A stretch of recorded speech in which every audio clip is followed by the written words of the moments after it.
ang ginawa mo, Andre. Oh, mga kulilits, may dala kong sandwich para sa inyo. Tara, kain na tayo. Sige, gutom na rin ako eh.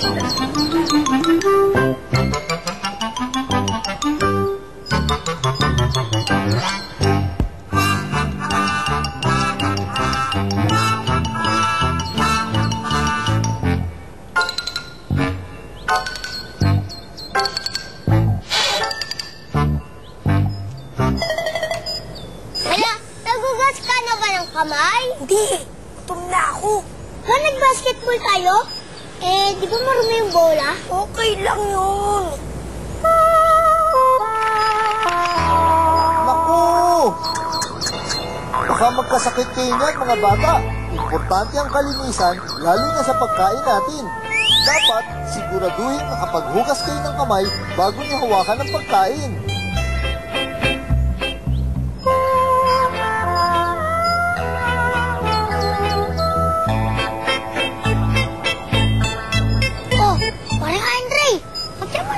Yung plastic. Ang tayo kasi ng basurahan. Nakakatamad pumunta.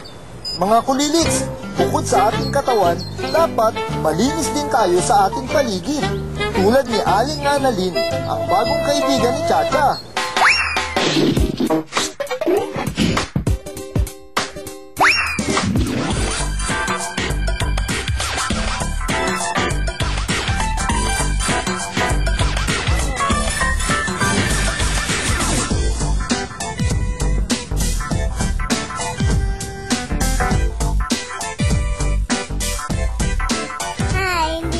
Tinapon sa basurahan.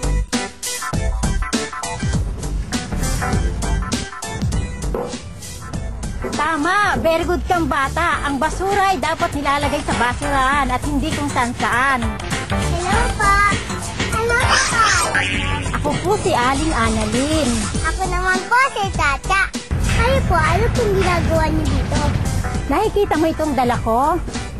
Ako ang Metro Aid dito. Kami ang naglilinis at nagpapanatiling malinis sa lugar na ito, kagaya ng park na to. Ah, Metro Aid pala ang tawag sa inyo. Katulad ng janitor na naglilinis din. Tama. O siya, diyan ka muna. Nagwawalis pa ako, ha? Teka, tulungan ko po kayo. Sigurado ka? Ah, eto po ba? Akong bahala.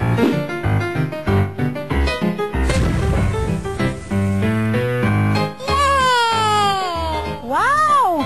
Meron na po.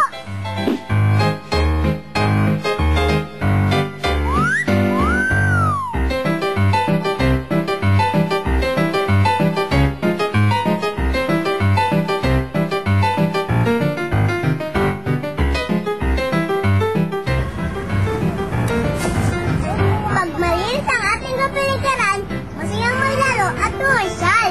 Teka, may basura yata doon. Linisin ko manas.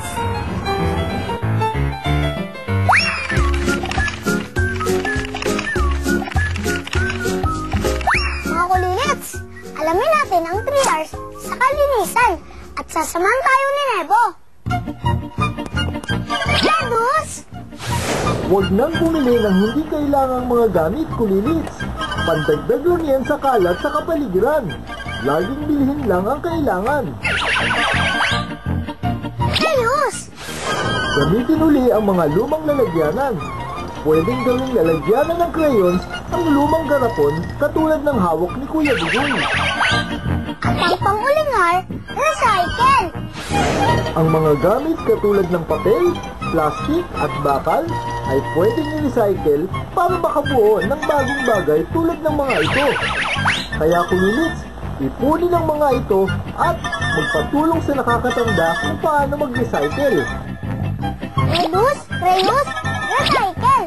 Laging tandaan ng 3 R's para laging malinis ang kapaligiran. Diba, Nebo? Tama!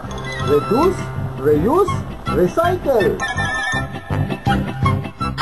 Tutulungan nila tayo maglinis sa ngayong Pasko.